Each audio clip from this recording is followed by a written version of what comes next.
we'd like to welcome everybody to our city council meeting tonight, especially all the people here in our chambers and all these beautiful ladies. This is awesome. We like that. And they chose the right color to wear here. Yes. And all those who are watching on TV, I just want to mention we're missing a couple of council members. Commissioner. Councilman Gordon is on a family vacation, and Councilman Mendenhall will be coming in a little late. He had to get his Little League baseball team started, and then he will be here. So moving along here, we've asked Jared Garnes to give us our most inspirational message and prayer, if you'd like to come up. Thank you for this opportunity. Mike, who is not here, is actually the one that invited me to do this, so I'll have to somehow give this back to him, this opportunity. Anyway, and thinking about the great city that Spanish Fork is, I've been thinking about kind of the different mayors and the different city councilmen that we've had, and thinking about the attributes that they have. And it seems to me like there's a reoccurring attribute, and that is that the council and the mayor have led with vision, and they seem to have a vision of what they want to do. And I am grateful for that, because you see all over the world, including municipalities in the United States, that have leaders that do not lead with vision. And you see what's happening in places like Puerto Rico and in other municipalities in the United States and other countries in the world, where the leaders are not leading with vision. And it was once said that vision without action is a daydream, and action without vision is a nightmare. And we see that all over the world. And anyway, so I'm grateful for that. I grew up in LA and moved up here, and it seems like there's all sorts of people from other cities moving to Spanish Fork because they see that it's a well-run city, and it seems to be thriving. Once the leadership and the city councilmen have, and councilwomen as well, have the vision, I think one of the things we run into, whether it's a mayor or a CEO or whoever it is actually translating the vision into reality, and that can be difficult. And Warren Bennis, who has written a bunch on this subject, he said that great leadership is the capacity to translate the vision into reality, which can be extremely difficult, especially, I would assume, on the city level. But we have a good example of it in the Bible of somebody that doesn't give up. Jeremiah, the prophet, he had a vision, and he knew he was supposed to preach to the people and teach the word of God, and the people weren't having it, and he was exhausted, and he was ready to give up and be done with it. And he said in the Bible, he said that he was in derision daily, and everyone mocketh him. And he went on to say, I will not make mention of him, speaking of God. So this is a prophet saying, I will not make mention of him, nor speak any more in his name. So he had it. He was done. He had the vision, he wanted to do it, but he was ready to give up because, frankly, nobody was listening. But then he goes on to say, but his word was in my heart as a burning fire shut up in my bones, and I was weary with forbearing, and I could not stay. And I think that's a great example, that the word was so strong in his heart and in his bones that he couldn't give up. And that's an example of a prophet, obviously, on the city level with mayors and city councilmen and women, or if you're running a business or whatever it is, the capacity to not give up and to always go forward with the vision, even when things get difficult, as it did for Jeremiah. And one thing that obviously helped him was that the word was deep, and the vision was deep, and it was in his bones, like a fire, he says. And I think that's one of the things that is awesome about Spanish Fork and our leadership, is that you can tell that the vision runs deep, and they're willing to not give up.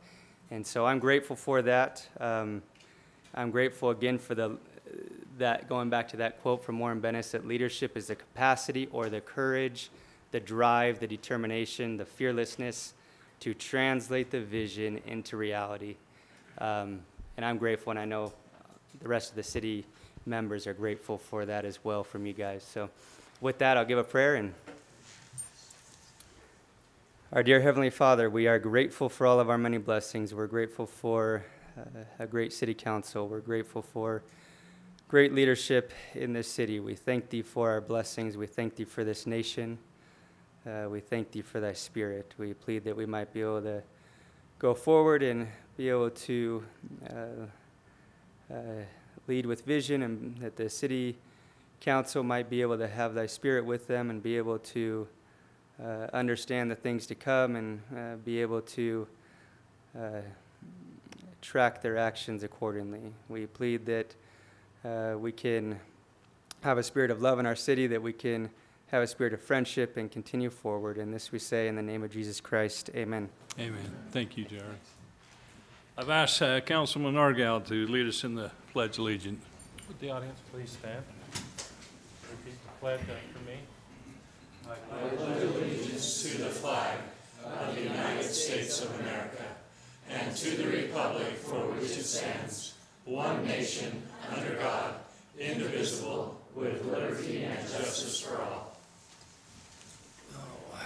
Thank you.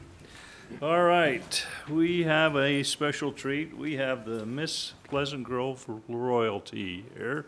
So if you'd like to come on up, all of you, and introduce yourselves and tell us why you're here. Okay, we are so excited to be here today. Thank you for having us. We have come to talk to you about Strawberry Days. My name's Allison Lawrence. I am Miss Pleasant Grove. These are my attendants, these gorgeous ladies up here. My first attendant is Sam, my second is Jessica, third is Abby, and fourth is Brooke. And they're just going to tell you a little bit about Pleasant Grove and what we have going on during the week of Strawberry Days. It's the 13th through the 18th, and we have a lot going on, so I'll have Sam get started. One of my favorite parts of Strawberry Days is the carnival. It starts on Wednesday and it goes till Saturday, and it's just a super fun thing to do with your family. So, On Saturday, we will be having the Grand Parade. We'll be starting at about 9:30 a.m., and you'll get to see all of us there, and there's a lot of other royalty that will be there as well. On Tuesday, we're having a concert in the park, and Johnny and the Rebels from Lehigh are going to be performing. That starts at 7. There's going to be free strawberries and cream, so, you know, bring blankets and chairs, and it'll be a super fun night. awesome. And then every night, the 15th through the 18th, there's going to be a rodeo. It's just a super fun activity to bring your family to. Great. So that's Strawberry Days. I hope to see you all there. And if you come say hi to us. We'll be at some of the events throughout the week. And then we brought a cheesecake for you from Neaters, and it's a strawberry cheesecake. Oh, so yeah. Seemed fitting. Hope to Thank see you. Yeah, hope to see you Too there. bad you guys didn't get anything. but- Yeah. So hope to see you there, and thank you for having us. Hey, thank you for coming. Thank you. And good luck with your you. celebration. We wish you the best. Thank you. Thanks for coming. That was great. All right. We'll go to public comments. Anyone that would like to come up and address the mayor of the council, you're sure welcome to come up and do that at this time. Okay, seeing none, we'll move on to council comments. Now, we've had something that happened that I normally wait till everybody talks and then I get to say my thing, but I'm pretty excited about this, and so I think I'm going to lead out, if that's okay with you. Yes. Okay, thank you, Steve. All right, Spanish Fork had a great honor this last week. We were informed that our Spanish Fork Fiesta Day Rodeo will be inducted into the Pro Rodeo Hall of Fame. Now, this is a great honor. It says that Spanish Fork Fiesta Days Rodeo has been selected to enter the Pro Rodeo Hall of Fame of the class of 2016, becoming the only Utah rodeo to ever do so. We have over 600 rodeos throughout the year, and there are now 24 that have been inducted since 1979, and we will make number 25. So this is a great honor, and we're pretty excited about that. We're especially excited for everyone involved, the Diamond Fork Riding Club. Obviously, the city's been a big supporter of this, and a lot of citizens have made this rodeo a great rodeo. And the people that make this the best rodeo of all is the fans, those that come. And I want to just personally thank everyone that comes out and supports our rodeo, which made it the #1 rodeo in the nation. So it's cool. All right. Council Member Beck, would you like to start out? I will start. I don't have too much. Fiesta Days meeting was last night. We're just about 70 days away from Fiesta Days, and next Monday we have a meeting on the parade lineup, so things are going smoothly there. Get online if you have any questions about any of the activities, or if you want to register for like the 50-mile bike ride. There's going to be some new activities, and it'll be a fun 2-week event. And last week we all attended 1 or 2 days of Arbor Day, and that was fun. Saturday I went and bought 2 trees Great. and planted them. Did you bring all the school kids to help? Yes, the Yeah, school there you kids go. planted, yeah. And then with the Chamber of Commerce, Clark, you can come on up. I'll just give a shout out about the golf tournament. You guys were there and golfed well. I hear you got second place. Second place. Second Yeah. place, so. it Without was- cheating. It was a fun awesome. event. A lot of businesses were sponsoring this event, and all of the money will go to scholarships. Over 20 scholarships will be given to 5 different high schools. And so we appreciate the involvement with the businesses and the community on that. It's a big event, and we're in that with the Rotary. So we appreciate all they do to make that a success. It was great. If we could get rid of the Ainge boys, then the council would have gotten first. Yeah. Hey, So- I talked to Rick, and he said that before he lets anybody marry his daughters, they have to do a golf test. That's right, golf. And that's how it works. Is probably true. But as Councilperson Beck said, that was a great success. It's an incredible honor to be able to work with the Rotary Club. And, goes back to the years of Andy Schlein and Clark Swenson with Security Insurance. Were 2 of the first who started that, so we need to give a shout out to them. I attended Andy's viewing, as many of you did, and was impressed to see that in all of his memorabilia, right in the middle of it, was his certificate of being president of the Spanish Fork Chamber of Commerce. And it was signed by the treasurer, Tony Christensen. So that brought back a lot of memories, but I know that Andy would have been proud with 102 teams up there and just how great it was. We're moving into getting ready for the farmers market. We're not too far from that, just right after Fiesta Days, and working with Elaine and helping to get some of the bulletins about Fiesta Days out to the businesses, and trying to help her do that a little bit more electronically than just with feet. But we're very happy. We had a very incredible group of people who joined the Chamber of Commerce this week, and that was the American Legion. And we're very proud of that, and we're going to make hay of that, so to speak. We're very, very excited. We participated with them in making sure that Spanish Fork was represented at Boys State. After graduation, there'll be a young man in the community that will be in not Cedar City, but up at Logan. Weber. Was it- Yeah, they've moved it to Wow, they- Weber State. Hey, when I went, it And was I just know there. it, when I went, it was in Logan, but we haven't been represented since 2012, and we decided to help the Legion change that and make sure that Spanish Fork had representation there. So thank you very much. Thank you for the city's participation and help with that golf tournament. I know there are a lot of things that go on, and the course was absolutely beautiful, and you couldn't ask for a better day. It didn't decide to rain on anybody until about 5 o'clock that night, just as everybody was pulling out. So, and now I just have some gifts, for Councilperson Beck. So Thank you. we're gonna put her to work. I get to review scholarships. All right. So, thank you. Oh,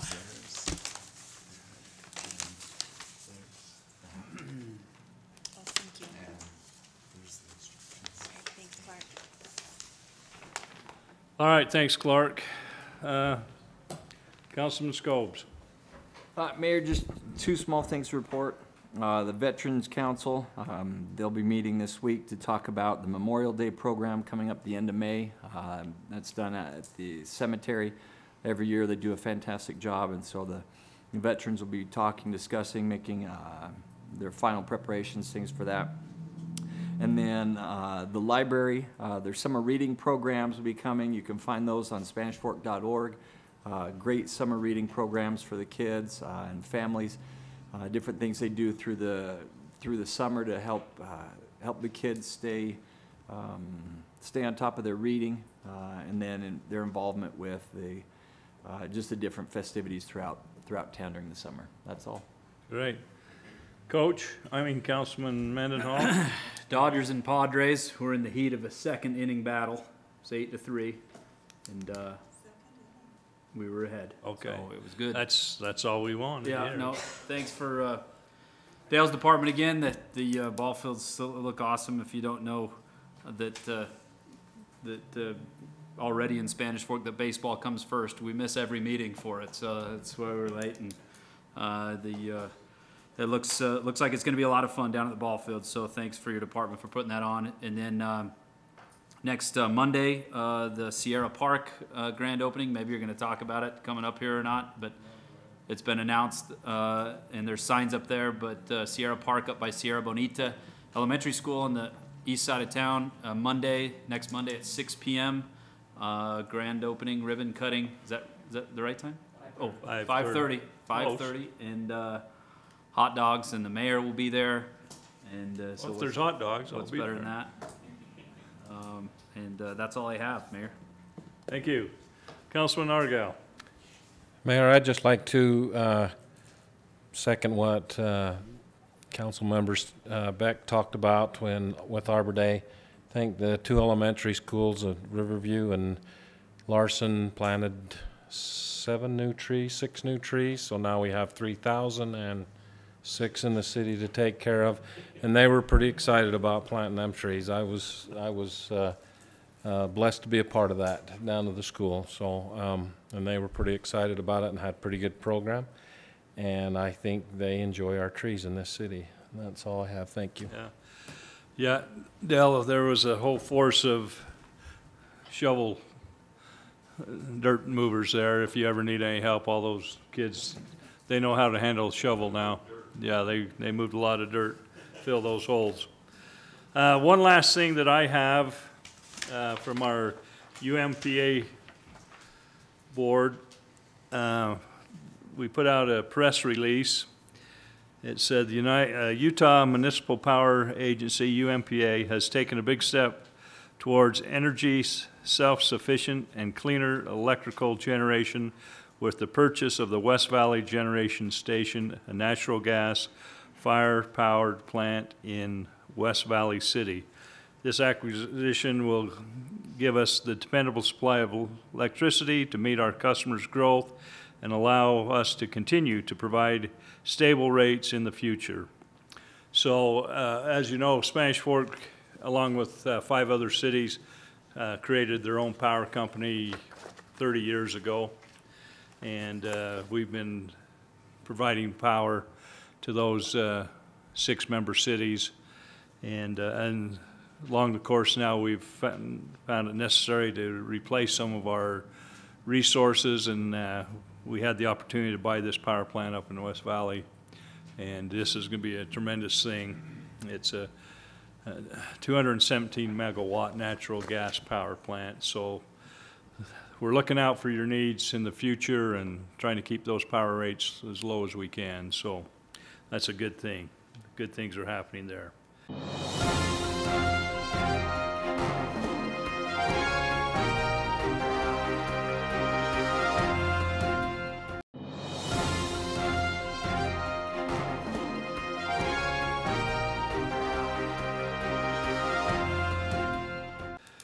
Okay, Spanish Fork 101, Emergency Response and Enhancement Chief Steve Adams. Thank you, Mayor and Council. What I wanted to do tonight is to share with you some of our past as far as emergency response, and then some exciting news, I think, for the future in our emergency response for our police officers. Specifically, it's going to be about our AEDs in the past and Narcan, and I'll explain a little bit more about that, but Narcan in the future. So just to give you a brief overview of our AEDs and where we have come from, back in 1999, we bought our first 2 AEDs. You might tell them what an AED is. An automated external defibrillator. And I've got my backup here, Don Thomas. He is definitely my backup on this. It actually leads a lot. An AED, it basically helps an individual who has gone into cardiac arrest get their heart back in a rhythm that can sustain life.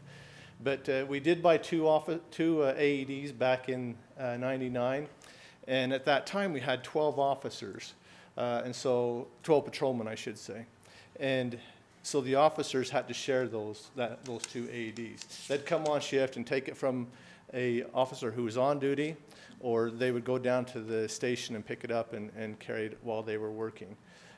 So it was a little bit difficult, but doable, and we functioned like that for quite some time. And then back in 2003, our officers went on a detail at one of our local businesses here in town. And during that event, our officers got there and they observed employees working on an employee who had a heart attack, doing CPR, giving him mouth-to-mouth and chest compressions. Our officers took over, they used the AED, and through the help that was provided by the employees and then with the AED, that individual survived. The owner of the company observed this, knew the value of his employee and the value of life. And because of that, and he being in a financial position to do so, he bought 7 AEDs for the police department, almost outfitting all of the employees that were patrolling at the time. And that was a great blessing for not only the services that he saw happen with his employees, but for the entire city of Spanish Fork. And then about a year later, he bought another 7 AEDs, almost fitting every patrolman that we had. Well, it was actually every patrolman that we had on the street now then had an AED. And so since that time,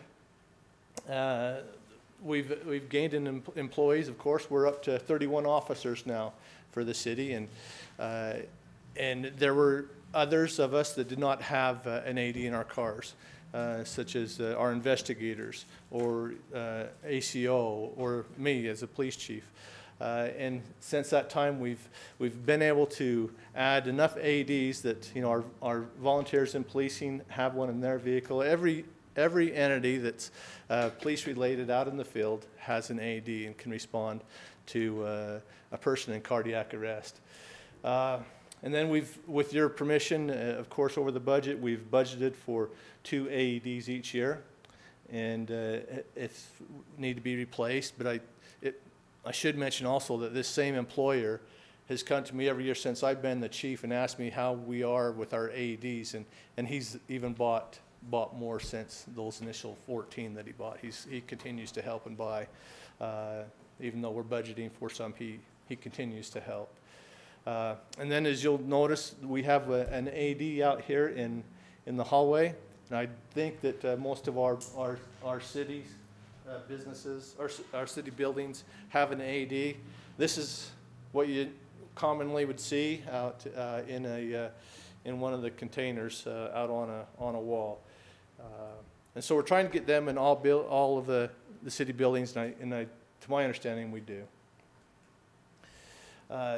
And since 1999, those two first ones, then 14 later, and then 31 to date, we've saved 17 lives. And since this PowerPoint was made, we can add another one. Just a couple of weeks ago, we saved a guy's life up on the east side of town. On that instance, the guy actually, because of the technology of an AD, he received 3 shocks at his house, and then another 2 over the hospital, and he's back to daily life events today in 2 weeks. It's an amazing technology that we're able to have. There's a couple of ones that have made the news, and I just want to maybe, Tyler, click on them. And you'll remember these as we bring them up. Just do the first one there first. You might remember some people coming in to... I'm looking at it, sorry. You're looking at it, we're not. But you might remember Keith Hymas. He came up and presented some thank yous here and to the professionals that helped him. And again, if you remember his story, it started because somebody on scene knew CPR, knew to call 911, got things ready and going, and then the officers arrived with the AD and was able to shock him and get him to where he needed to be physically so that he could survive. The next one, again, you'll probably remember, and I'm sure the mayor remembers this, his sister was involved in this one. Logan Powell was all but dead. Well, he was not living, and because of Linda and a few other people at the school, they were able to provide what CPR he needed and breast what he needed, that when officers got there and had the right equipment, that again a shock could be delivered, and he's living today. And he had an unknown heart condition that was then found out and is living a good life right now. So again, this AD can save lives. And I wanted to bring Don up. Like I say, Don is my right-hand man as far as our EMS goes, and give you just a real, anybody can run one of these with just a few instructions. Kier was telling us today that he just recently went through some retraining on CPR. If you know CPR, you can use one of these and save a life. And I think that Don can go through real quickly and just give you a 101 on that. First thing you need to do, call 911 and get people coming. CPR does not save lives, it slows down the dying process. So if you can keep oxygen going and pump the heart at a fast enough level, then when we get there, there's a shockable rhythm. The officer, when he gets there, takes that off, puts it behind their back, and so that supports their head, and their neck flips back, their airway's open. The patches are already there hooked up for the officer. He just turns it on, does a self-analyzation, tells you everything else what to do. You can turn it on, you can run it. Okay, adult pads. These pads need to be put on the patient. Check responsiveness. Call for help. Okay, so I'm jumping ahead because I am the help. Check responsiveness. Call for help. Stay calm, Don. Okay, open airway. This is a little dated. We go right to CPR now. We don't do the breaths. Give 2 So breaths. you don't do that, but Attach different pads to patient's bare chest. we'll let it go through and then take it from him. The pad is then opened. One is placed here and one right down here. Now, if you have a younger child, front and back, that's what the little boy had, front and back. This sends a test shock, it senses how much muscle do I need to get through to deliver the appropriate charge. So it gauges what it needs to do. That's why the pad will work on kids without changing everything. And so it sees what it has to do, charges up, it'll give you the prompt. If there is a shockable rhythm, it'll tell you, shock advised. And that's the time you get everybody to back away, because you don't want somebody else shocked into a flat line because they're holding on to them. So you back them up, you make sure they're clear, you hear it charge, and then buzz it says push the shock button. So make sure everybody's clear, you push the button, and you see the body jump with the shock. You then do CPR for 1 minute, reanalyze. The shock's advised again, that's what it's gonna do. The auto pulse and epinephrine is what's saving the lives. Chief said there's 18. You can probably add another at least a dozen or two on some that they're not aware of that the ambulance takes care of, as well as what we're finding with current meds that interfere with our respiratory tract. So that's the next part they want us to talk about, so snap that up. So really, basically, you can see that you open up this machine and look at the pictures. There's pictures on where you put things, the pads.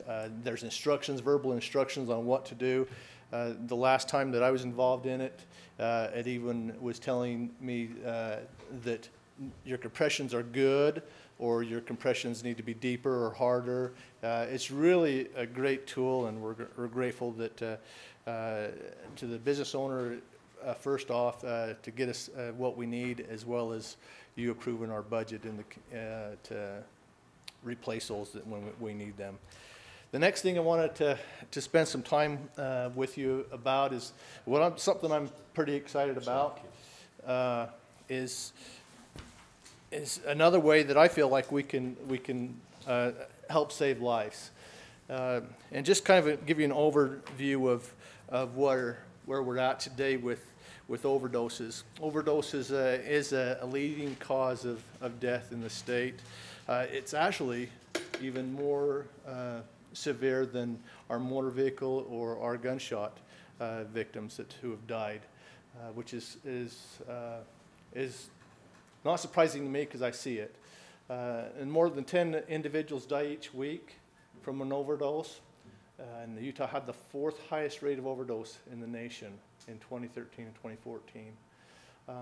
And as you go through these bullet points, you realize, and as you think about it, that it does affect more than just the individual that is doing it to themselves. It affects their children or those people that are around them. So it's a major concern of mine, and I wanted to try to get it addressed. And I've been to some training in the last year or so of individuals who have tried to use things, and this product that we're going to show you today is what I found to be the best.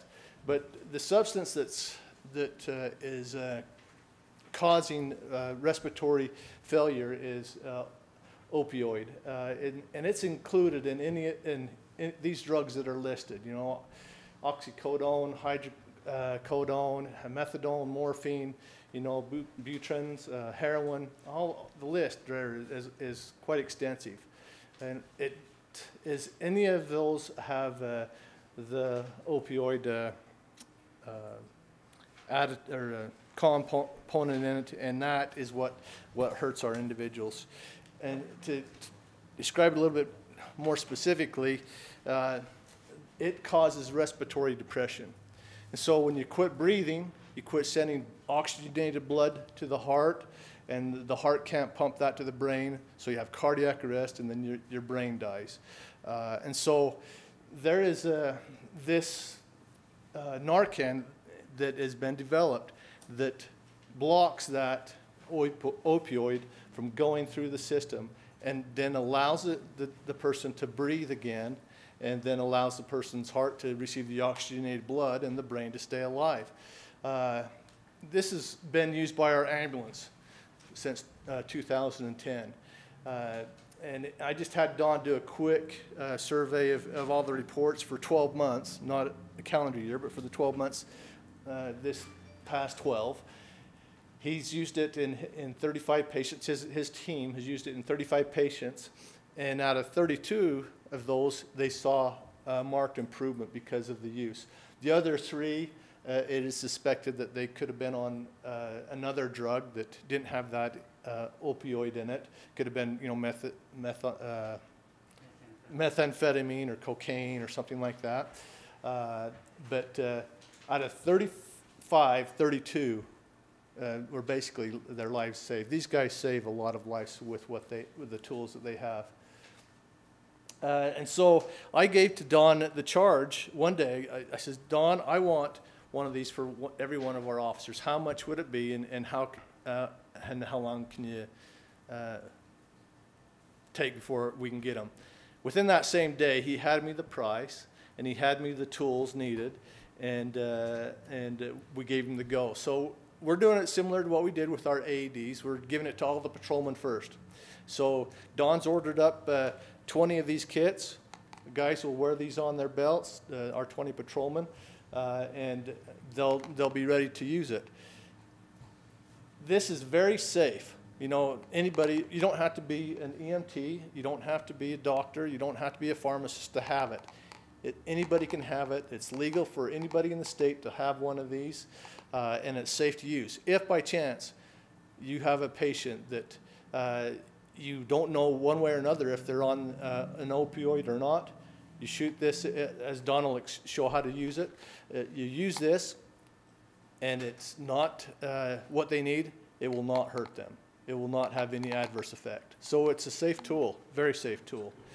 And we're excited to have that. Don's going to be teaching our guys this week as they come on duty, and teaching them how to use it, and then giving them this, and it'll be on their belt. So I wanted to show the public that they can also get one of these. If they've got a family member that's in distress, or even themselves, and having a struggle with this kind of drug, because it gets a hold of people, and it makes them do things that they would not otherwise do. Here's some resources for them. The first one is just an organization that is out there that has all kinds of answers to questions. And that's where I started, actually, with my questions. The next thing that I went to is I went to a board that was over getting Narcan to all the pharmacies in the state, helping them get that drug, the Narcan, to individuals for free. And so I talked to Edgemont Pharmacy. He's the pharmacist there is on the board, and he said, yeah, this is our goal, is to get this kind of knowledge to all the pharmacies throughout the state. So an individual, if they have a son or a daughter or a brother or something that has a need, then go down there and share this information with the pharmacist, who is under a doctor's control, and they've had communication about the criteria to use. Says, okay, you can have this Narcan. And I asked him the prices, and he says, well, for the most part, we've got coupons, and it will be free. Sometimes it's $50, and sometimes it's $250, but most of the time, it's free. So I called up Mike Stone and his son at the Stone Drug Pharmacy just to see where they were with this, and they have given out Narcan before, and are currently working with Edgemont Pharmacy. Mike Chamberlain, I think his last name is, and they're also getting on board with this. I think eventually all the other pharmacies, if not already, are getting on board and getting this in the hands of the citizens that need it, that are struggling with addiction and with the improper use of medicines. But I wanted Don to kind of, again, go through the 101 on how to use this, and maybe somebody in TV land could use the information.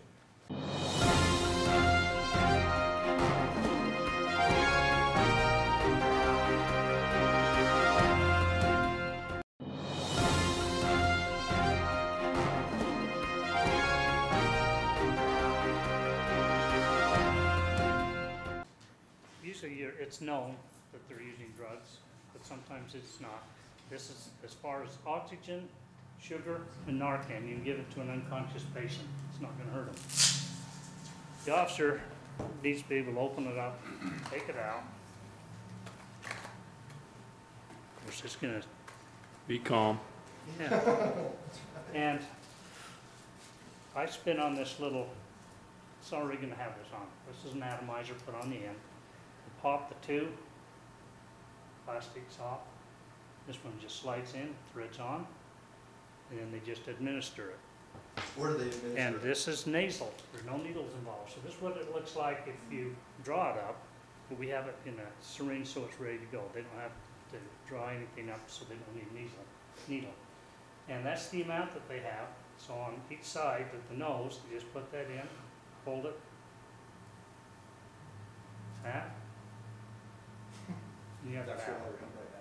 That's just water. We didn't Way to want to go, spray some Angie. good stuff. Sometimes they have taken enough that they need more than one dose. But this will start blocking the effects of the drug they've taken. By the time the officer administers the first one and assists breathing, because they're usually breathing 3 or 4, and that's not enough to sustain life. They're just killing off brain cells at a slower rate. So as they're bagging the patient, after they've delivered this, they'll see a marked improvement where they'll start to regain consciousness. If not, the ambulance will be there. We can give a second dose as we load and go. But this has made it, if we didn't have this, those numbers up there would have been much, much higher and more lethal. Because you're not getting them back with just the shock. They've stopped everything. And so the drug takes control. They're not sure how much they've used. Some states give these to the drug addicts they know as they exchange for clean needles so that they recognize when somebody's in trouble and they administer it themselves. So drugs are going to be with us for some time, and all we can do is try to put our best foot forward and take care of the population as we find them. So this will be ready to go, and we'll start as soon as the officers want to come in. I've got all the kits packed and ready, so Great. just put that on to keep it clean. And any questions that you have? I'm curious, how much are those AEDs? Right now, we're paying close to $15.50, $14.50 to $15.50. And then the pads are separate, for about $60 a pad. Do you just reuse the machine? The machine's reusable. And get new It has pads? batteries that last about 5 years, then you have to change the batteries, which, going with the type we did, it's $60 rather than the $300 battery that another product carries. Thank you. So we're really excited that we're able to have these tools on our belt. We do feel like it'll save lives. This last year, although we don't have the exact circumstances, we know of 2 individuals in Spanish Fork who died of overdoses. We know that there's 4 other medical reports, medical examiners' reports that have yet to be completed that we suspect will come back that narcotics was part of their reason for dying. So truly in the last 12 months, 6 people is likely to have died of overdose in Spanish Fork. So we're doing what we can to save the lives we can. We understand that addiction is a problem and it is not a respecter of people or persons. Any background can get caught up into it. We just want to give them a chance to overcome it and to live a good life, and these are some of the tools that we'll try to use to help with that. Thank you, Chief and Don. Thank you so much. Great education, and once again, we appreciate you guys and what you do, and the help that we have citizens that are willing to step up and help us with that. You bet. Well, keep saving lives. Okay. Moving on to consent items. I'd entertain a motion to approve the consent items. So moved. Second. Got a motion by Councilman Scobes, a second by Councilman. Where you been? We don't anymore. We just did 101. Now we're to consent items. Didn't we just do 101? So we got a motion by Councilman Scobes, a second by Councilman Mendenhall. All in favor, say aye. Aye. Aye. All right. Okay, UMPA, oh, let's see, nope. New business. Warner annexation acceptance.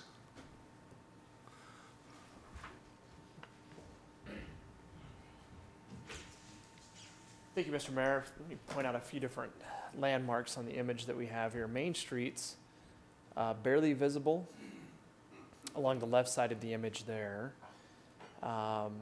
The fairgrounds are right here, and River Bottoms Road is over here.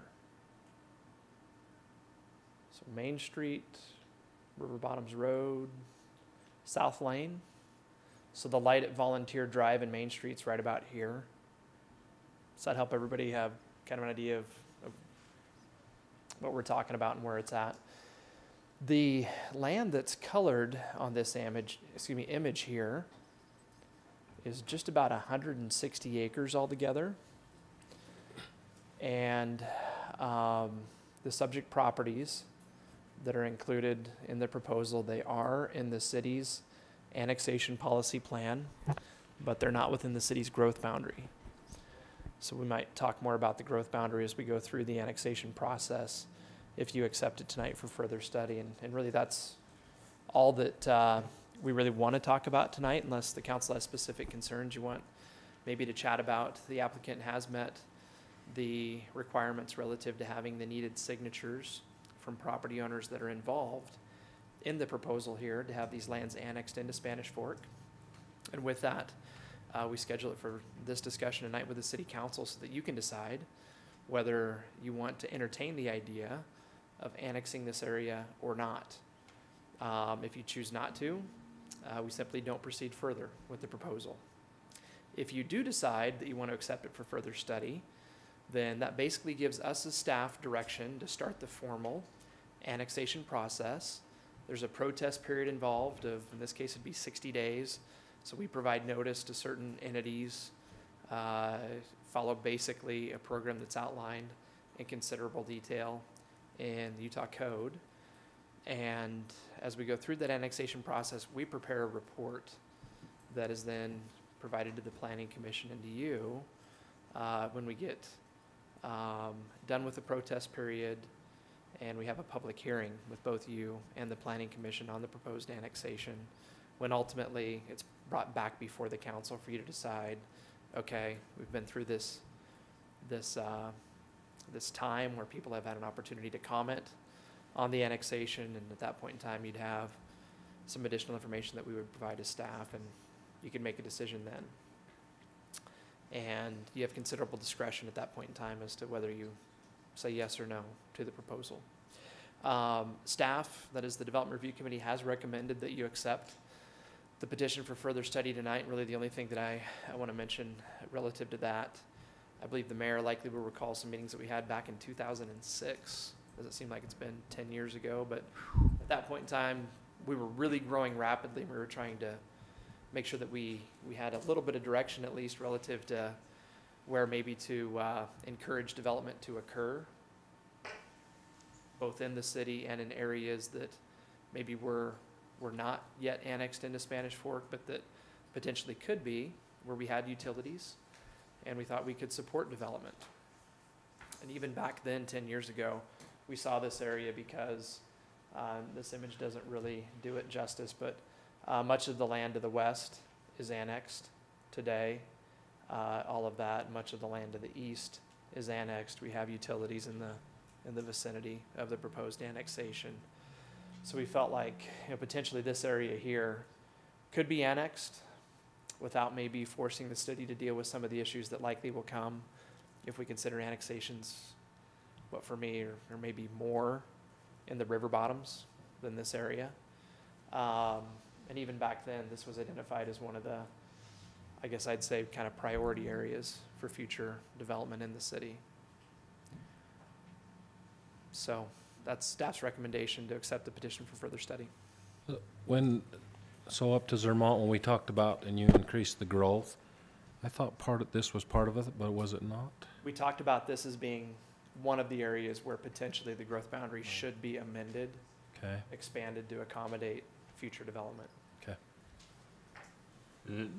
One thing to note here, even though we accept this annexation, it doesn't bind the city for anything. All it is for them to study it and make some proposals to come back to us. Exactly. That's correct. How many Great. signatures they have to collect to get to this point? It's got to be 50% of the property owners have to sign, and they have to represent, I believe, 33%, more than 33% of the total value involved in the annexation area. So we look at, just from the county property tax records, exactly what the value of all the properties are, measure that compared with those who have signed the petition, and make sure that that threshold's been met, and in this case, it has been. Okay. Any other questions? Thanks, Dave. If not, I'd entertain a motion on the Warner annexation acceptance. I'll move to accept the Warner annexation. I'll second that. So we have a motion by Councilman Argal and a second by Councilman Beck. All in favor, say aye. Aye. All right. FY 2017 tentative budget. Thank you, Mayor, Council. Tonight we have on the agenda the acceptance of the 2017, this one, Okay. the 2017 tentative budget. And we'll have the opportunity right now to review some of the things that are contained inside of this budget. The timeline moving forward for the budget is you will accept, hopefully accept with a tentative budget today. And then we will go for the next month. You have the opportunity as council to study and review, change, make any suggestions, or do whatever it is you'd like with this budget. And then on June 7th, we'll have the public hearing on the fiscal year 2017 budget. And then on the June 22nd, the second council meeting in June, we'll have the adoption of the hopeful adoption of the fiscal year 2017 budget. So this is one milestone in the creation and adoption of next year's fiscal year budget. Certainly isn't the end, and absolutely is not the beginning of the process of putting together this budget. I will start by saying how grateful I am for the opportunity that I've had to work on this budget and work with the department heads and the division managers. Specifically very grateful for the tutelage and training that I received from Mr. Dave Euler, our recently retired city manager. After 41 years of preparing this budget, it was very second nature for him. And I count it as one of my greatest blessings working alongside of him and watching him. And then also, as you can see down in this bottom corner, the fine group of department heads that we have. We don't always sit behind the desks and crunch numbers, but sometimes we get out and see the sites together. But a great group of people to work with, and it was my pleasure to work with them. And I'm grateful for the vision that each has for their departments, and the care that they take, as well as their division managers and employees, in programming and spending the dollars that come from the residents of this community to better serve them. Before we jump into the financial numbers, I want to spend just a moment giving you a little bit of insight into the growth and use of city services. This will not be exhaustive, but it will be somewhat representative of what we're seeing within the city and the use of our city services. At the library, we spent a lot of time last year talking about the library as we discussed the Life Center with the residents. This just highlights since 2010 to 2015, these 2 years kind of as statistical bookends, the growth in circulation at 8.3%, from 443,000 to 480,000. Program attendance, that's just an astronomical growth in program attendance there at the library. And visitors, you see from 10 to 15, some almost 100% increase in people walking through the doors at the library. Legal, we didn't have great statistics in 2010, so we tracked from 11 to 2015. You see the increase in court cases prosecuted by the attorney's office. maybe a little bit less desirable use of the city services, but a real use nonetheless. Not undesirable because Junior's doing it. Let me be clear there. Junior and his staff do a great job, but you can see the growth in the legal services being required. Public safety, these numbers will be either exciting or a little bit scary as growth has occurred within the use of public safety. You can see the tremendous increase in calls for service. This is maybe asterisked just a little bit in some of the changes that our chief has done in the way that his officers are using what we would call a call. And so they have simply doing things a little bit differently and we think a little bit more safely. We've increased the number of calls, but we've seen a tremendous increase in calls nonetheless. If you divide those out per officer, you can see the growth per officer is at 46%, quite a tremendous increase. Traffic accidents, as we grow and as we get busier streets, as we have a little bit more commercial growth as well, we see the traffic accidents increasing by 25% in this 5 or 6 year window that we're looking at. Arrests by our police officers have grown by 76%. They do a lot and they get out a lot and interact with the public. Interestingly, the ambulance runs, look at that growth since 2010. We'll talk a little bit about what we're going to do with the ambulance tonight, but they've seen a lot of growth in the number of calls as our community has grown. They certainly are connected to every one of those or most of those vehicle accidents that our police go on, but they've had a number of calls in a tremendous increase since 2010. We didn't have great historical data on the fire, so we couldn't include that. I apologize, but just wasn't there for us. In SFCN, we've seen a decrease, as we've talked about in recent years in these budget meetings, and John, when he speaks about cable going down, this is evidenced by the numbers from 2010 to 2015. As we have people, what the industry rather refers to as cord cutters, or as millennials are moving up, the cord nevers. They just simply don't ever have cable in their homes. They like Hulu and Netflix and things like that. So that growth is actually a negative. It's the only negative that I think we have here. Internet customers, however, continue to increase, and that will, we believe, only grow as we work on the fiber to the home project that you're aware of and we address with this budget. Telephone customers from 2010 to 2015 have risen remarkably. In recent years, that number has flattened out and maybe even goes down a little bit. But from 2010, I think that might have been our first year.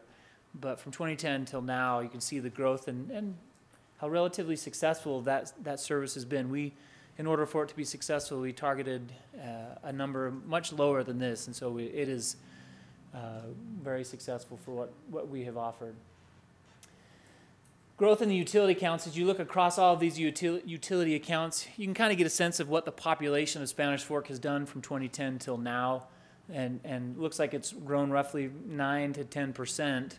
Across all utilities, whether it's electricity, water, sewer, or garbage. You'll note the recycling increase of 240%. That comes from a change, of course, we made a few years ago in the opt-out recycling program, and how successful that is, roughly having some 60% or so of our residents take that recycling program. So this gives you a little bit of an insight into the growth in use. Of course, it's not exhaustive. There weren't statistics from all departments.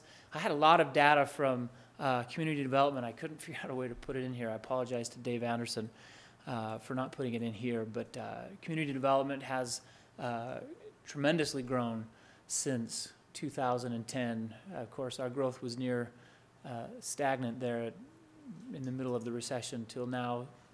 Close to 300 new homes a year are being built. We expect even this calendar year to be at or over that 300 home mark.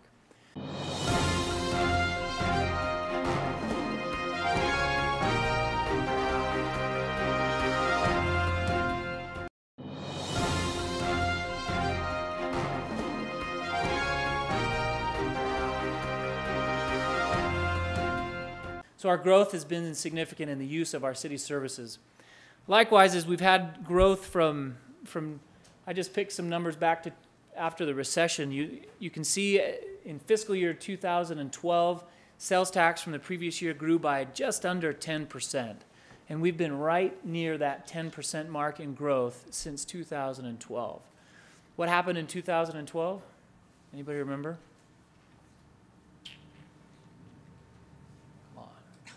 Costco. Costco opened up in the fall of 2012, so the beginning of fiscal year 2013. You can see the growth that happened, 11.5%, and then 9, 11. Sales tax growth is on fire. These are the kinds of returns that I think all of us want in our 401ks. We don't want it in our health insurance, which I'll talk about in a minute, but we want these kinds of returns in our 401ks. It's been great. With all the stores and the commerce that has been coming into Spanish Fork, our sales tax growth has been amazing.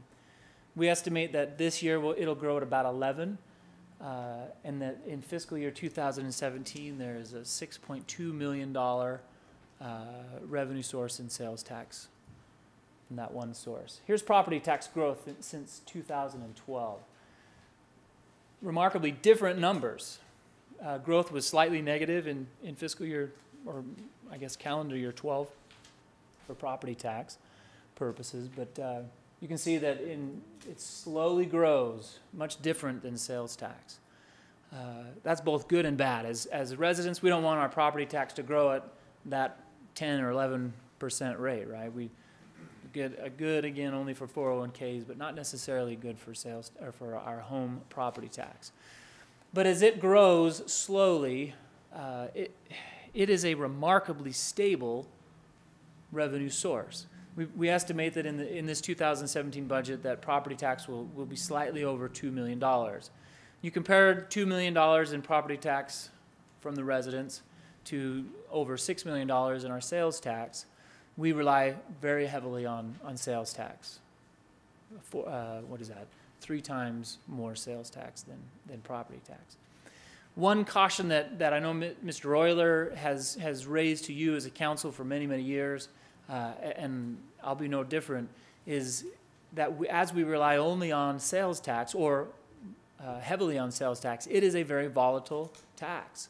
As the economy is strong, it grows as it is right now. When the economy takes a downturn, it decreases, and very commonly is negative. And so we, as we depend on and grow on sales tax, if there is a downturn, or when there is a downturn, I guess maybe we say it as always the economy will cycle. Our dependence on sales tax means that we will lose revenue. We experienced that from 2008 through 2012, where our sales tax revenue decreased by over $1 million. Other cities in this county decreased by, in some cases, over $4 million. That's a very, very difficult hit to a general fund. For us, a decrease of $1 million would be really difficult to overcome. So as we move forward with this budget, one thing that we have not done in this tentative budget is recommend a property tax increase. As you can see, our revenues are very solid. But one thing I would advise you to consider, seriously consider, is maintaining the property tax rate as we receive that certified rate from the county. And we have the ability to maintain a certified tax rate, which would, in essence, capture inflation, inflationary cost to property tax. But I wouldn't recommend that we keep that revenue, so to speak. But if you consider raising the property tax, or I should better say, maintaining that property tax rate, we should consider decreasing some other tax. We don't have the ability to decrease the sales tax rate. That's given to us by state law. But there are other taxes that we could consider decreasing an equal revenue amount, so that to the general fund, everything was neutral, and to the homeowners, generally speaking, it would also be neutral. But it would give us the opportunity and the option to diversify a little bit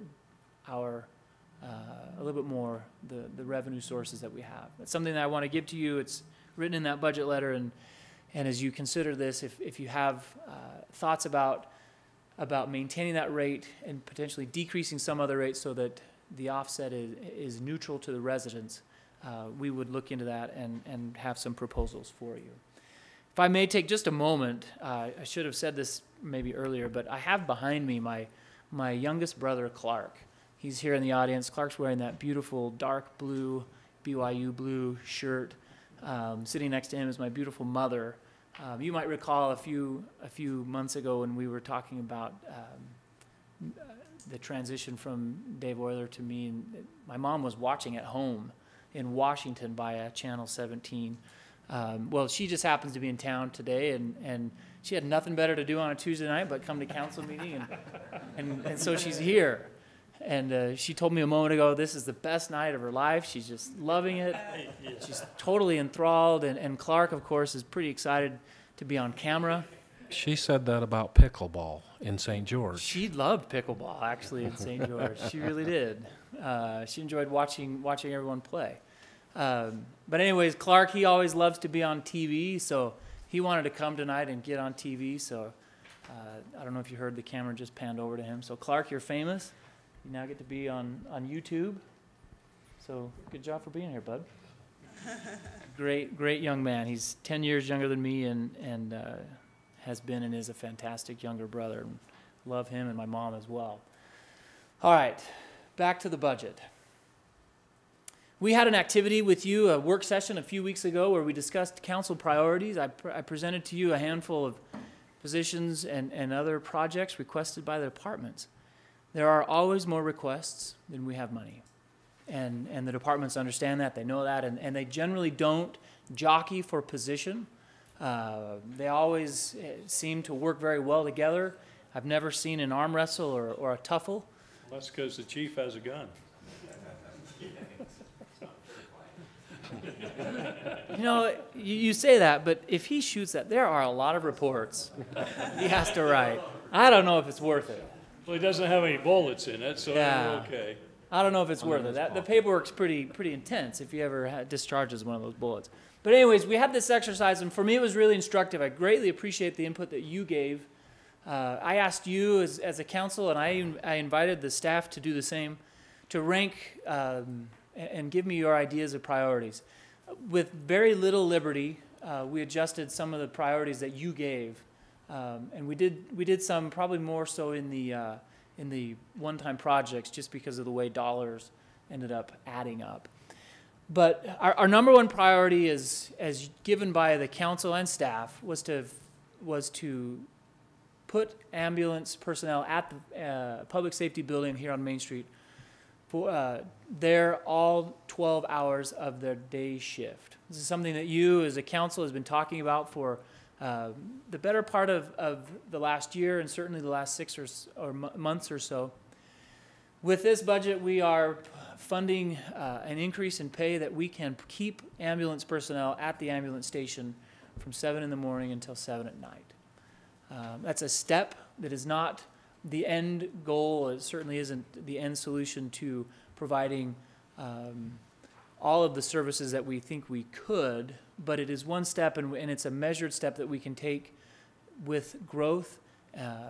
By providing this change, we will decrease our response times during our day shift by nearly 5 minutes. We're shooting for at least a 4 to 4.5 minute change in our response time. Now, as I said, this is only one step. It's a great step. The ambulance personnel, as we visited with them, received this with excitement, and that pleased us as we visited with them. Their first concern is and has always been the care of the patients that they are called to serve. And so when we discussed this, they were very excited, and of course had other ideas for us to consider, and we will continue to do that. But with this budget, we were able to fund having ambulance personnel stay at the station for 12 hours a day. And of course, a next step would be to change that to 24 hours. There are a number of other expenses that will come with that, as we have to have night quarters and things like that. But this is a great first step as we now adjust our ambulance personnel. We are converting one police officer to a sergeant, very minimal cost for that difference. This budget includes a victim's advocate. Again, actually minimal cost here, as we have been participating with 3 other jurisdictions for a victim's advocate, so we've already been budgeting some money, and so the increase isn't that much to our budget, as well as some grant monies that we are going after. So the full impact of that victim's advocate is not as if we were starting from scratch. The council priority was to convert a library part-time position to a full-time position, and Pam was very pleased that this was a priority for you as well as a priority for the staff. And then right in line with that, the next couple were identical in their placement. That is the new detective That is the priority, the next priority for the chief. And then a public works inspector, that will be funded by inspections, and so there's a separate funding source for this position. They will manage the stormwater pollution prevention program. And then a stormwater utility tech that will be used in the stormwater utility. Those positions are funded with this tentative budget.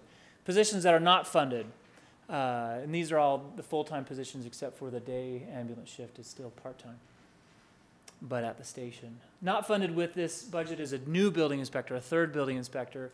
As we visited with our chief building official, we just don't have the need yet for that, and we have an overflow valve system in place, and we're not using that to the point where it makes financial sense to hire our own employee.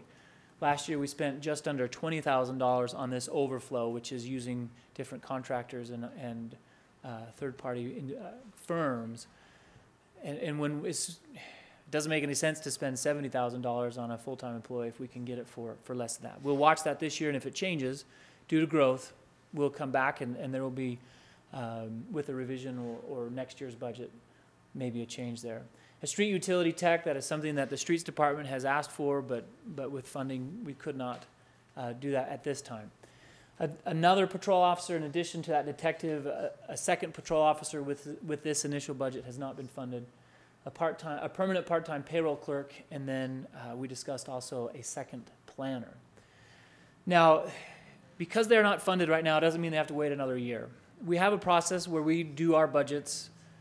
We revisit our budget regularly. We have at least 2 revisions of each budget every year.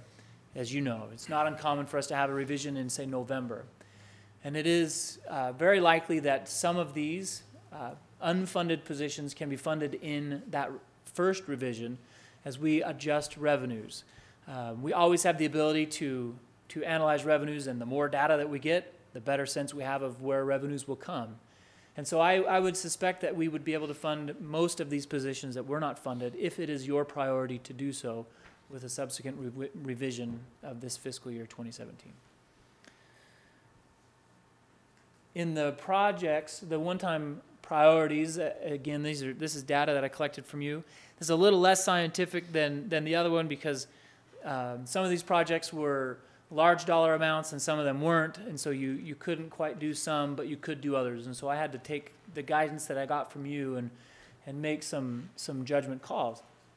But we funded the following items on this left column: the replacing some of the roofs on restrooms at Canyon View Park, changes to the ambulance building for the daytime personnel, swimming pool, boiler, golf course, clubhouse. I'll talk about that more in a second. The fairgrounds restroom renovations, a Memorial Square project, the city phone switches, and the Veterans Memorial Building roof. I want to talk about 2 specific projects here. The golf course clubhouse, as given to direction from you, this was the #1 large priority that you had with this fiscal year. It's a $675,000 budgeted proposal. It will increase the size of the clubhouse, which would give it the ability to better house tournament events, different functions that go on there. Some of you were at the golf event this past week and noticed that it was a little cramped when you all got in there. And this has been a priority for you, and so this year we have funded that project. Number 6 on that list is the Memorial Square project. With the CPAT program that we had last summer, a lot of research was done, great insight from this group that came.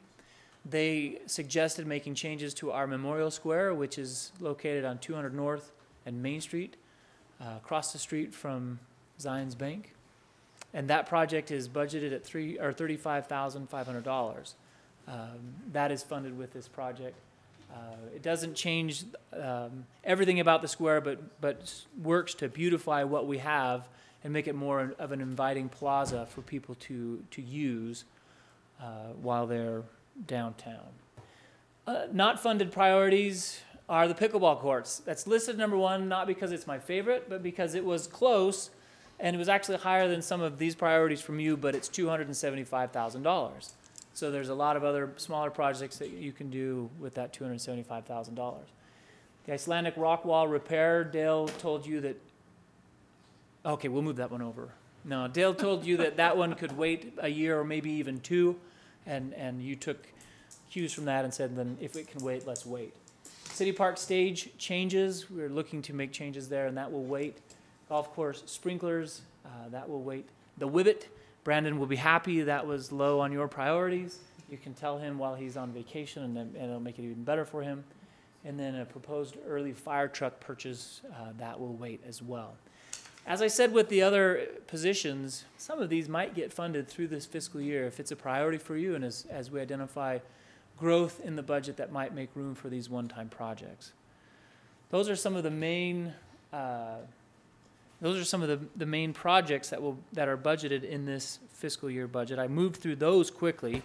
Do you have any questions about those that we've talked about, or anything that I've talked about up to this point? Is this just quick? So, is there a reason why there's no fire stats? Yeah, we didn't have great data from them in 2010 Okay. or 11, and so I didn't have anything to really give you some context for. Yeah, it was unfortunate that I couldn't get that better data. We've got data from them, but for the time frame that I was looking for, it just wasn't there. Yeah.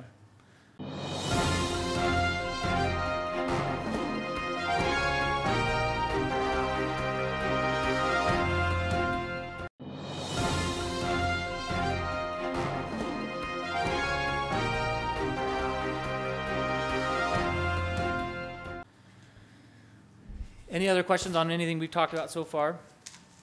I'm going to buzz through quickly then some of the other things in this budget letter. We presented a dividend. We have several utilities that operate and provide great services to the residents of Spanish Fork. If they were owned and operated by a third party, say a Rocky Mountain Power or some other district, they would take a dividend, sometimes greater than 6 or 7%. This council has chosen to use dividends to keep property taxes low and fund different projects and needs within the general fund. This tentative budget has a dividend set at 3.5%. Previous years, that dividend was set at 4.5%. This tentative budget has it at 3.5%. There will be a notice regarding the dividend that will be sent to the residents in the next newsletter. Other revenue sources are strong. I want to highlight again the building and development. We estimate that all building and development related fees will be north of $1 million this year, as we will expect to see a strong growth year in residential and commercial building. In the enterprise funds, I want to highlight a couple of rate changes. First of all, I want to talk about water. Senate Bill 20 in this last legislative session requires that water systems like Spanish Fork City, for their drinking water, have a tiered rate, something that increases rates as you or I use more water at our homes. And so to follow and comply with this new state law, we have proposed a tiered rate, and it's highlighted in the management budget letter, page 5, the very top of that page. Our average use in Spanish Fork per month is about 6,000 gallons. And so we have set the tier to increase after that at 7,000 gallons. So residents would have the first 7,000 gallons at no change. After that, from 8,000 to 18,000 gallons, residents in this proposed rate change would pay 25 cents more per 1,000 gallons. And then if they were to use 19,000 gallons or more, they would pay an additional 50 cents on top of that 25, so $1.89 per 1,000 gallons for that larger amount of water that they would consume. Again, our average is 6,000. So with this rate change, the majority of the residents of Spanish Fork wouldn't see any difference to their water bill. But starting at that 7,001st gallon, or really that 8,000th gallon by the meter, the resident would pay 25 cents more per 1,000 gallons with this proposal. In electric, there is not a rate increase proposed, but residents will feel potentially a little bit of a rate increase through the power cost adjuster. You're very well aware, the mayor talked about this in his remarks, that UMPA has purchased a new resource, and the power cost will go up from UMPA by 2.5%. That means our costs to the residents will go up slightly as well. But every year, our rate with the cost of power, sometimes it goes down, and this last year it has actually gone down due to the low cost of power. So we expect that our rates will go up slightly through the power cost adjuster, but they will not go up the full amount that UMPA probably would charge because of good history. But we will capture that increase through that power cost adjuster. And if rates are low, we will pass that savings on to the residents through that same power cost adjuster. In solid waste, we've recommended a 28-cent increase to the black garbage can. This will pay for the voucher program that we have talked about with you in the past couple of months, and has been now ongoing since March, and has not been heavily used yet, but we hope that if residents need it, they know to go and get it. Broadband has, they will have rate increases that come to the cable. We have that, we see that every year as dictated by the contracts that we have with the different cable companies. Residents should expect something to increase in the cable contracts sometime early next calendar year. And we don't raise our margin on that, we simply pass the cost on that we are charged by the cable channels, thus probably increasing the number of cable cord cutters. Lastly, the stormwater utility has an increase of 85 cents. And we are proposing to have an 85-cent increase this year in this budget, and have another one next year in the budget for a couple of projects that we specifically have to do in order to improve the storm water system. All right, I think that's the majority of the mundane. I've got just a little bit more to finish, and I will be done. I've talked about the staffing. I want to talk about compensation just briefly. This tentative budget includes sufficient to provide raises for the employees based upon our pay system that we have. You all should know, and the public should know, that our pay system is a merit-based performance system and not what many people think is a traditional step and grade for government. The employees have to perform at certain levels and do certain things as dictated by their supervisors to receive increases, and this budget contains sufficient to do that. Retirement is not changing, for which we are grateful. After several years of seeing pretty intense increases in retirement, the last couple of years we haven't seen one from the URS, from the state at all. We're grateful for that. Now, health insurance. We've talked about this as a working group. Our health insurance this year was set to increase by another 8%. Which is one of the lowest years we would have had in a long time.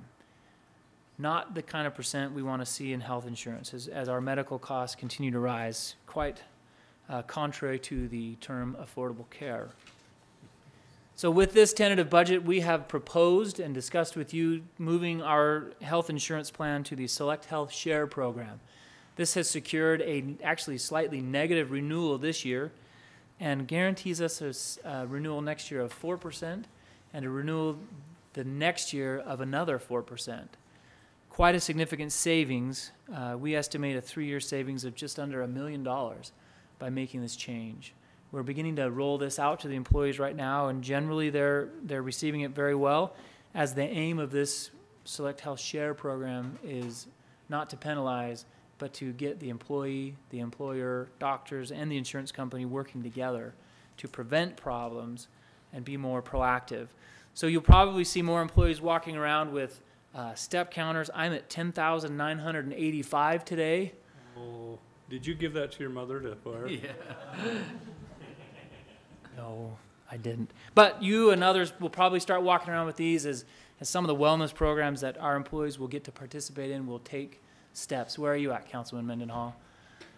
Let's not say on TV. Come on, Coach.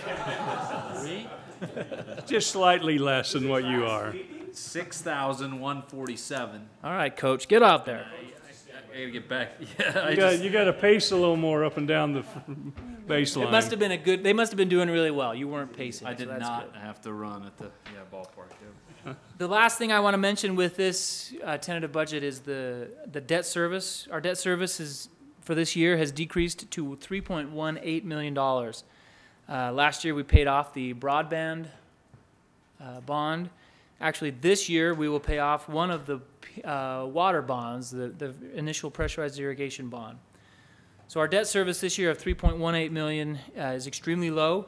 We have 3 water bonds, including the one that will be retired this year, 2 other water bonds, and we have a 4th bond, which is a sales tax revenue bond for our justice and district court building that we built several years ago just west of here.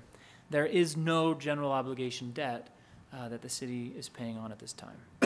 And with that is my review and presentation of the tentative budget. We respectfully submit that to you and invite any questions if you have them. I'm sure after everyone goes home tonight and goes through this thoroughly, they might have some questions for you tomorrow. There you go. I invite you, if you'd like to go over anything in depth with us, let me know, and I'd be happy to sit down with you, and we can do other work sessions if you want to. Again, the schedule is, we'll take the next month and work on it together with the council.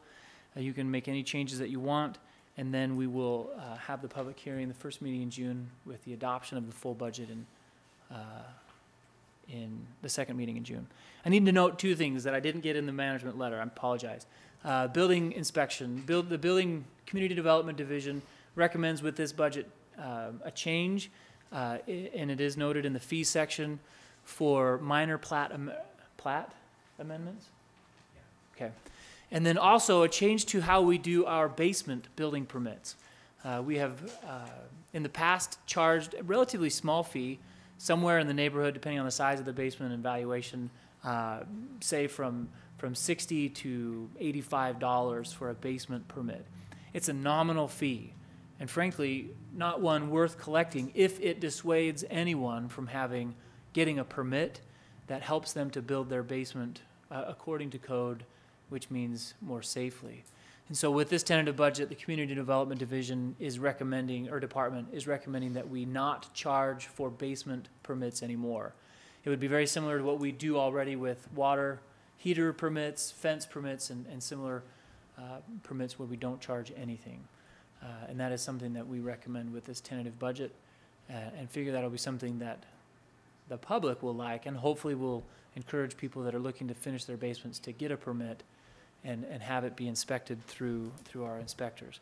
The decrease in revenue on that one, if I remember right, was near $5,000, $6,000 a year. That'd be about right. Yeah, not a large dollar amount. Again, if it dissuades anybody from getting a permit, we don't want that. We want people to get a permit to finish those basements. Great, thanks, Seth. I'll note, sorry, that you have the electronic version of this in board docs. The public has access to that. We'll put it more formally in the finance section of our website tomorrow, that the public can also download this document and review it. If they have questions, they're welcome to contact us as well. We'd love to visit with the public. Right. I'd entertain a motion to approve the 2017 tentative budget. So moved. Second. A motion by Councilman Mendenhall, a second by Councilman Scobes. All in favor, say aye. Aye. Okay, our next issue is Resolution 1602 proclaiming Arbor Day. I read our letter. In all the excitement at our last meeting, I forgot to call for a vote. So to make this legal, I would call for a motion to approve the Resolution 1602 proclaiming Arbor Day. I make a motion to approve Resolution 16-04 proclaiming Arbor Day in Spanish Fork. Second. All right, this is a roll call vote. Since this is a resolution, Councilman Scobes? Aye. Councilman Mendenhall? Aye. Councilman Argal? Aye. That passes. Okay, moving to discussions, airplanes, trains, and automobiles. Is somebody gonna do that? We're gonna watch the movie. Chris Child, the airport manager, was going to come and talk about tonight. He wanted to discuss a little bit more with you in depth about what their plans were with the aeroplanes, trains, and automobiles event. specifically having that car show activity and the use there. I told him that I wasn't doing a very good job of conveying really anything about what they plan to do, and he said, "I don't want to send in the pinch hitter. We want the first stringer," and that was him. Whoa. He's not here. Sure, good. So we will. Again, you got the pinch hitter. We'll move that to the Yep, we'll next definitely- time when he can be here. Okay, I move we adjourn. I got a motion by Councilman Mendenhall, a second by Councilman Scope to adjourn. All in favor, say aye. Aye. Thank you for everyone that was here and stuck through that.